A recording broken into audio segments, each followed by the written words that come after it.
This is Al Brooks. Thank you for watching the Brooks Trading course. This is the fourth of 5 videos on trends. I'm going to be describing 3 types of trends in this video. The first is a trend that begins on the open. The next I'll talk about trending trading ranges. And finally, I'll talk about trends that are broad channels. When I talk about a trend from the open, I don't necessarily mean a trend from the first bar of the day, although it often begins with the first bar.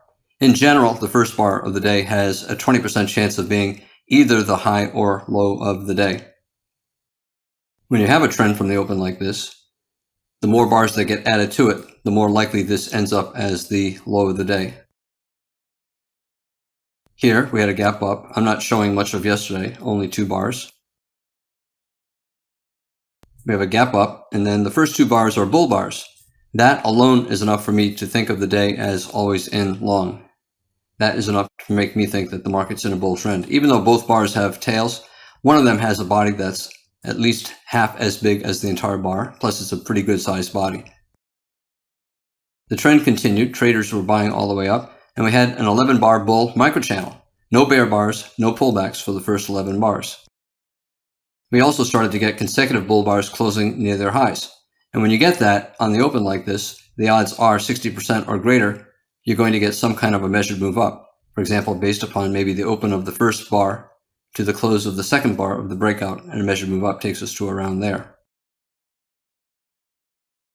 When you see that on the open, a gap up and then 1 bar, 2 bar, 3 bars, all bull bars, and then you start getting breakout bars, there's a sense of urgency. And that's usually a sign that you're at the start of what will become a strong bull trend. First 11 bars, traders bought at or above the low of the prior bar. They were not even waiting for pullbacks. Everyone was so eager to buy that they were buying at the market, at the close of the bar. They were hoping to buy below the low of the prior bar, but the market for 11 bars did not trade below that prior bar's low.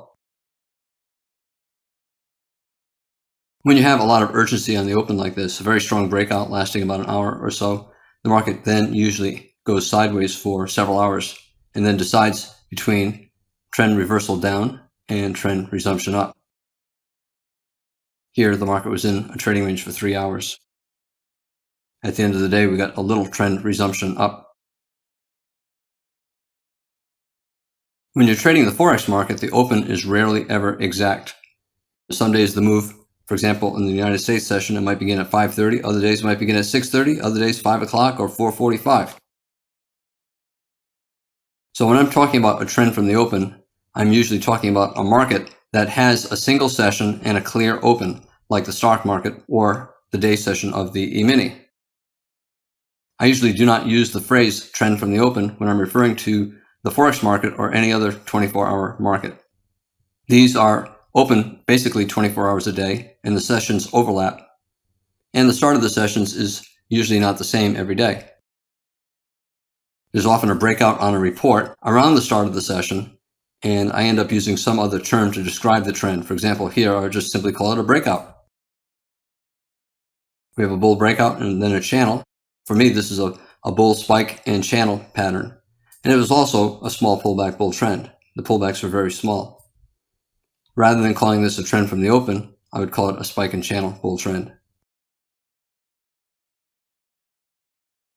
The Forex market really only has one clear open a week, but it has 3 sessions every day. Each of the 3 sessions can have a trend from the open of the session, although that open is not necessarily exactly the same time every day. For example, here, for the euro versus the dollar 5-minute chart, the start of the session usually corresponds to the start of when financial markets start to get active, and that is around 5:30 in the morning Pacific time, 8:30 in the morning Eastern time. When you get a big move like this, you can call it a trend from the open, bear trend, but since it can begin at different times on any given day, I would rather simply call it a breakout. Here's again the euro versus the dollar. And here's the start of the European session. A tight trading range, a pretty unremarkable start. However, it became the high of the session. You have a small bear bar and very bad follow-through. There's some hesitation on the open, some lack of certainty. It could still be a trend from the open bear trend, even though it's beginning with very quiet two-sided trading range type of price action. If I were to use the phrase trend from the open in this market, I would call this a trend from the open bear trend.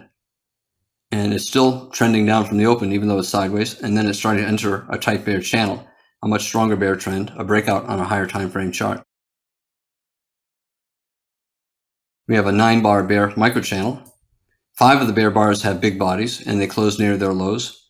And there are 3 consecutive strong bear bars here. So this is the beginning of what will probably result in at least some kind of a measured move down, maybe based upon the height of this breakout. It takes us down here, maybe further. In fact, it did go further.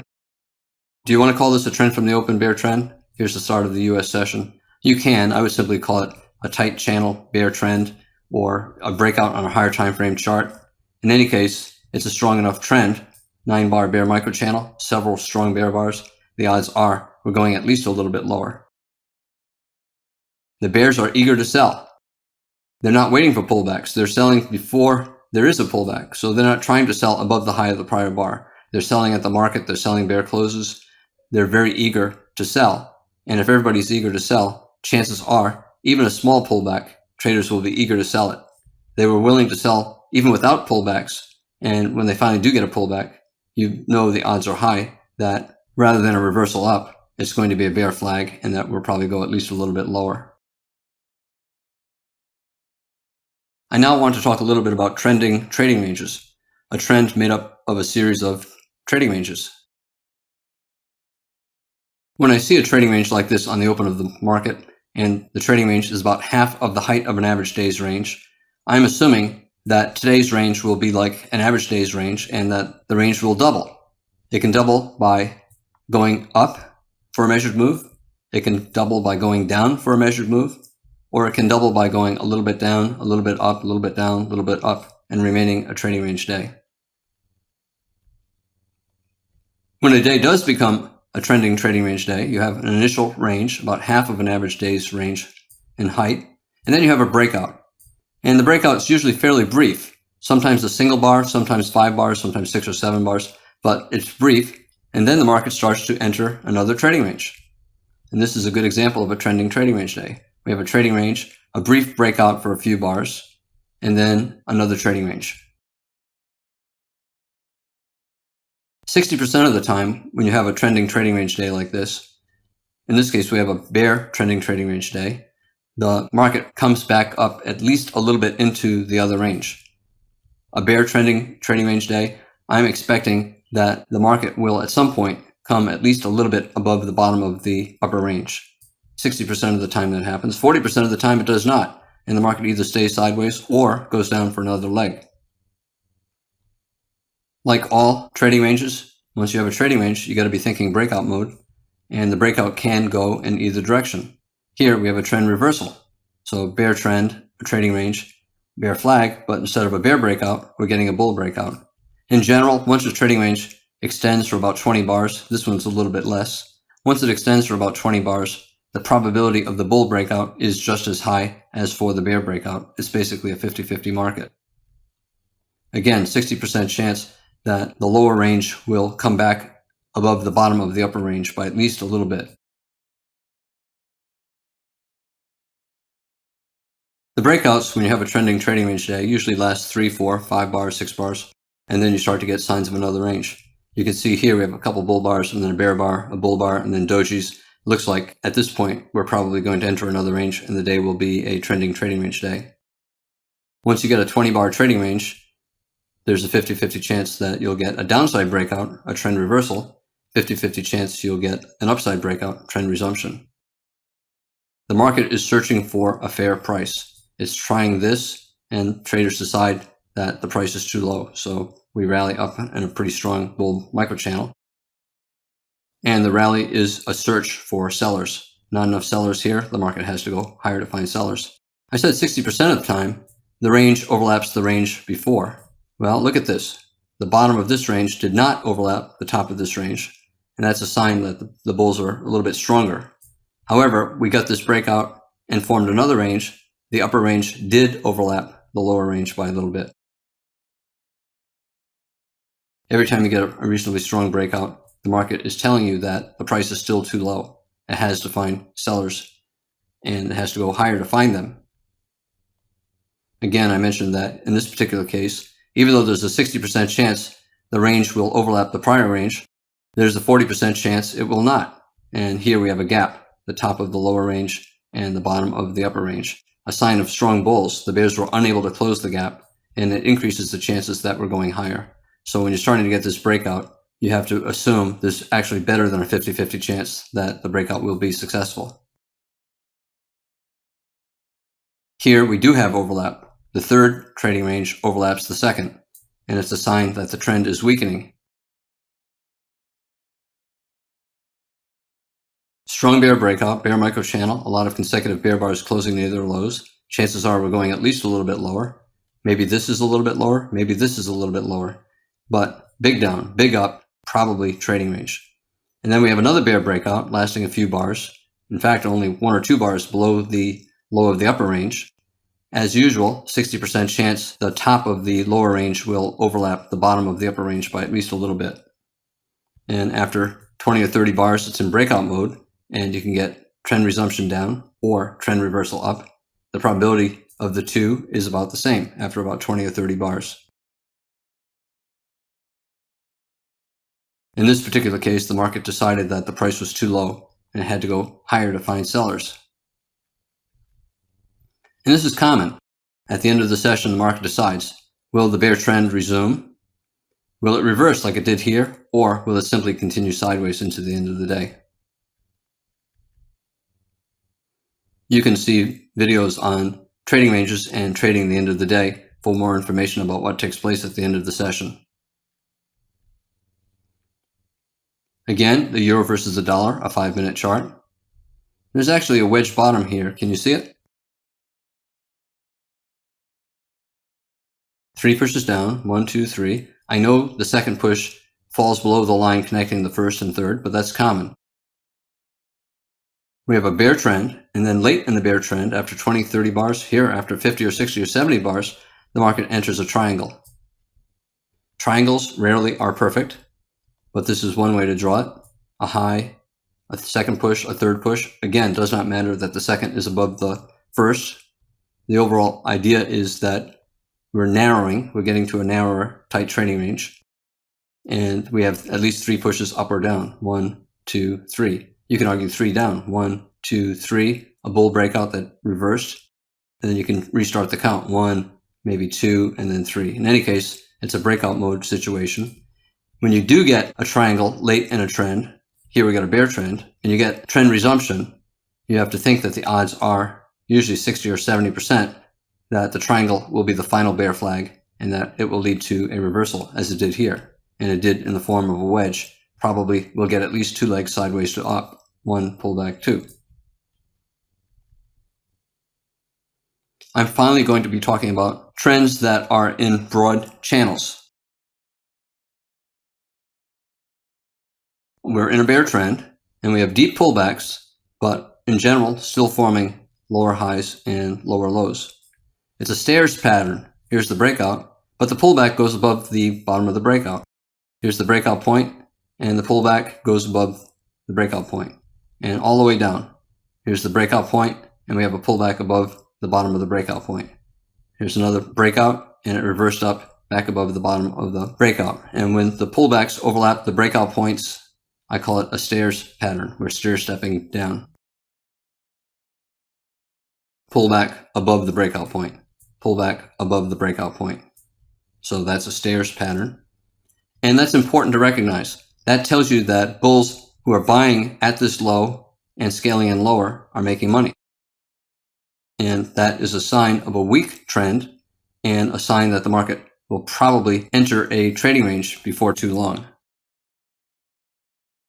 A broad bear channel always has 20 or 30 bars in it that are also in a trading range. And a lot of times when you look at the chart, you're not sure if it's in a bear trend or in a trading range, or if the bear trend has ended and converted into a trading range.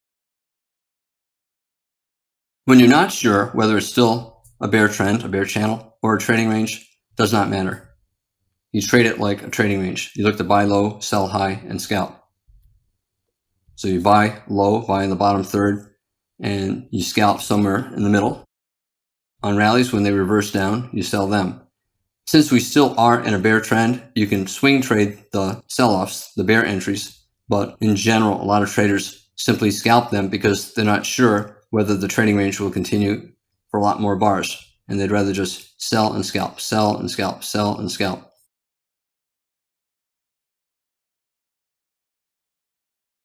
A lot of times when the market is selling off like this, and then you enter a trading range, you're not sure what's going on. Are we forming a wedge? 1, 2, 3. Are we forming a lower low major trend reversal? Are we forming a trading range? We're getting lower highs and lower lows. The answer is all of that. It's obviously still in a bear trend. It's obviously in a trading range, and it's obviously forming a wedge bottom and a lower low major trend reversal. Because it is still in a bear trend, a lot of traders will swing at least part of their position when they're selling. For the longs, we're not yet in a bull trend, so any long is a scalp. So traders taking counter trend positions, here the trend is down, so the counter trend position is buying. A bear trend, so when you're buying only for a scalp. Traders will sell reversals down from the top of the channel.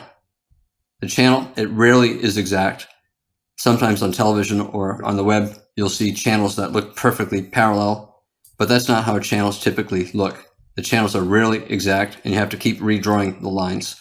And anytime the market is near the top of the channel, look to sell reversals down. We're in a bear trend, so it's less important to buy reversals up from new lows, although when traders see a lot of two-sided price action and they start to see pullbacks going above breakout points, a lot of traders will buy reversals up from new lows for scalps. 3 pushes down, 1, 2, 3.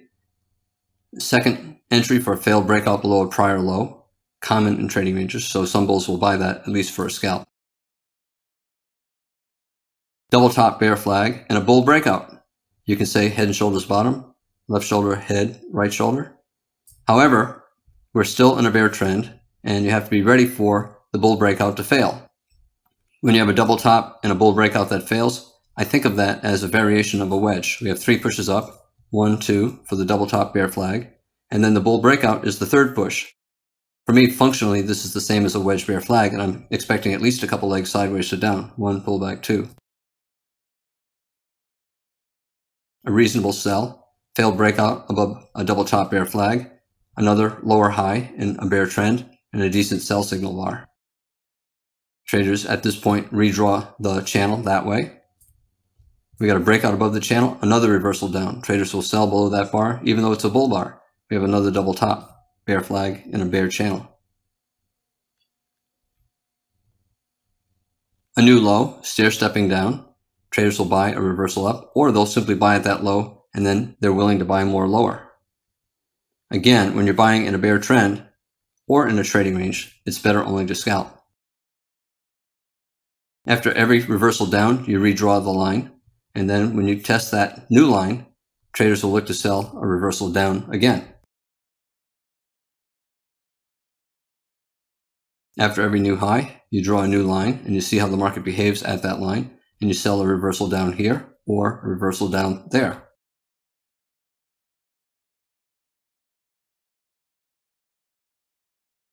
You can draw the line that way, you can draw the line this way, or you can simply say another new low in a broad bear channel, so traders should buy reversals up, or they simply buy at that prior low, looking for a scalp.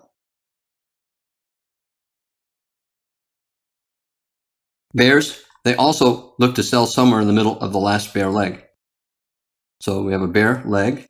Here's the middle third of that bear leg. Traders will look to sell somewhere in the middle third. For example, a breakout into the middle third, and then we have a bear bar reversing down. So traders will sell below there or below here. Another bear leg starting here or here. This is the middle third. Traders will look to sell somewhere in the middle third. If they get a reversal down, for example, we're breaking out to the upside. Traders will look to sell below the low of a bar, betting that a pullback to the middle third of the prior bear leg will result in another lower high. We're getting lower highs. The same here. Most recent bear leg, traders look for a pullback somewhere to the middle of that bear leg, and then they sell a reversal down, expecting another new low in the bear trend. And bears take profits at the prior lows. So the bears who sell here will take at least partial profits at the prior low. The bears sell here, they'll take profits around the prior low. Bears who sell here, they'll take profits around the prior low.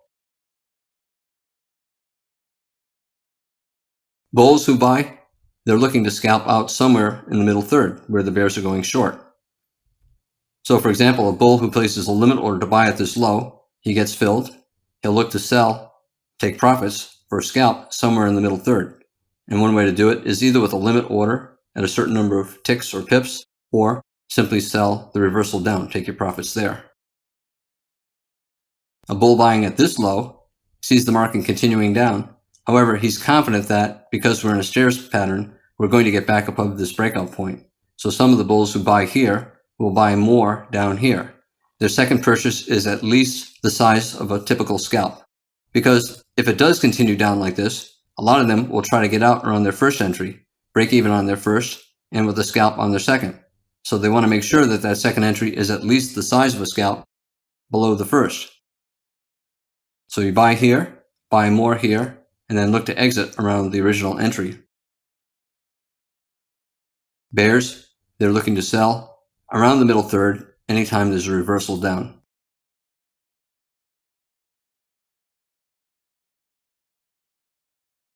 Here we have a breakout and a pullback below the breakout. A breakout and a pullback below the breakout. So it's a stairs pattern. But what do you notice about this stairs pattern? The size of this breakout from this high to that high is less than the size of the breakout from this high to that high. So the stairs are shrinking.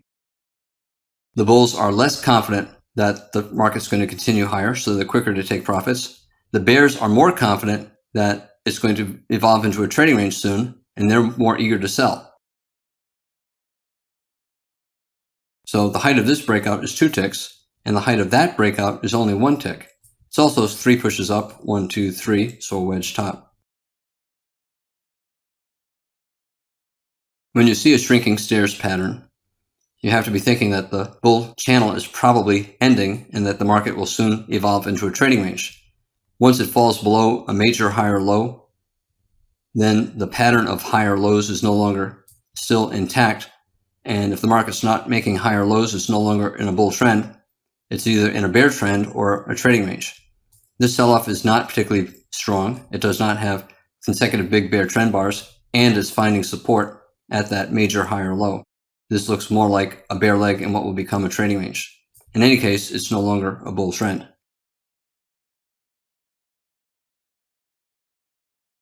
Here are shrinking bear stairs. That's the size of that breakout. The next breakout is smaller before the bulls come in. Next breakout smaller, next breakout smaller. Well, the bears are taking profits faster and the bulls are more eager. 17 pip breakout before we get a pullback. Over here, the market only fell 6 pips below the breakout point before we got the pullback. And then we ended up with a double bottom, higher low, major trend reversal. Head and shoulders bottom, left shoulder, head, right shoulder. The loss of momentum, the loss of strength on the part of the bears means that the bear trend probably is ending and the market will probably enter a trading range or possibly a bull trend. And once you break above a major higher low like this, a strong bear breakout to a new low, so this higher low is major. Once you break above it, the market is no longer in a bear trend. It's then either in a trading range or in a bull trend. And at this point, you can say, wow, that's a bull trend. Well, not necessarily. We're still below the top of the bear trend, and this might simply be a bull leg in a trading range. In any case, it's no longer a bear trend.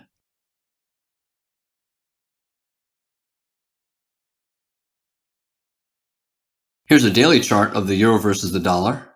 Again, a trend continues as long as it's making major higher lows.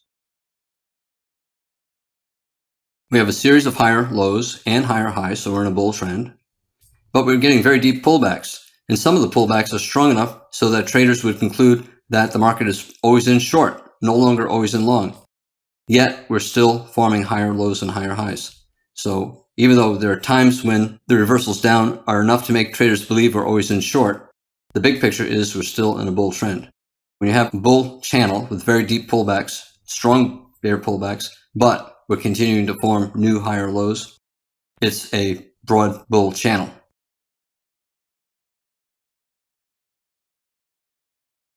The bulls are looking for pullbacks to the middle third or so of the prior bull leg, and they'll look to buy in the middle third, or they'll buy a reversal up. Here, a bull trend, a bull leg. Here's a pullback into that middle third. Bulls are looking to buy here. Another leg up. This is the middle of that leg up. The bulls are looking to buy somewhere in the middle of that last leg up. Higher probability of profit if traders are buying above a bull bar or after a second leg down. So 1 pullback, 2, micro double bottom, small bull bar. Higher probability buying above that. 2 legs down, 1 pullback, 2. Does not really look like 2 legs, but it is 2 small legs. And then 1 pullback, 2. Maybe this is already 2 legs, double bottom. So it might be 1 and then new high, but part of the correction from this high and 2 legs down. But anyway, it's a double bottom in the middle third. Traders will buy a reversal up. Micro double bottom, they'll buy a reversal up. Wedge bull flag, 1, 2, 3, they'll buy a reversal up. We're still in the middle third, they'll buy a reversal up. And bulls are taking profits at new highs. You know that because the market is going down. The market makes a new high and it goes down. That means traders are selling. Bulls are selling to take profits. Bears are selling to go short. Even though the breakout here was strong, look what happened. The pullback eventually fell below the top of the breakout. And that's telling us that it's okay to start selling at new highs using wide stops and scaling in. Bears sell new highs for scalps. Here, they probably would sell more here and get out break even on their first entry with a profit on the second entry. Here, it immediately went down, so they simply scalp out somewhere in the middle third of the last bull leg. Here, a bear would sell, it keeps going up, sell more, and then try to get out, break even on their first entry, and then with a profit on their second entry. If they sell at the prior high and it immediately goes down, they simply take their profits somewhere in the middle third of the most recent bull leg. Same here. They sold, did not go up high enough for them to scale in, but it did pull back into the middle third of the most recent bull leg, and they took profits. In this video, I talked about 3 types of trends. A trend from the open trend, a trend that begins on the first bar or second or third bar of a session. I next talk about trending trading range days, where early in the session there's a trading range, but the trading range is only about half of the height of a typical daily range, so traders expect the range to double. And finally, I talked about broad channels. For example, a broad bull channel has deep pullbacks, and sometimes the sell-offs are so strong the market is always in short, at least for a little bit, yet it reverses up from a higher low. So the series of higher highs and higher lows continues, and therefore the market is in a bull channel, which is a type of bull trend. I'm Al Brooks. Thank you for watching the Brooks Trading Course. This is the 4th of 5 videos on trends.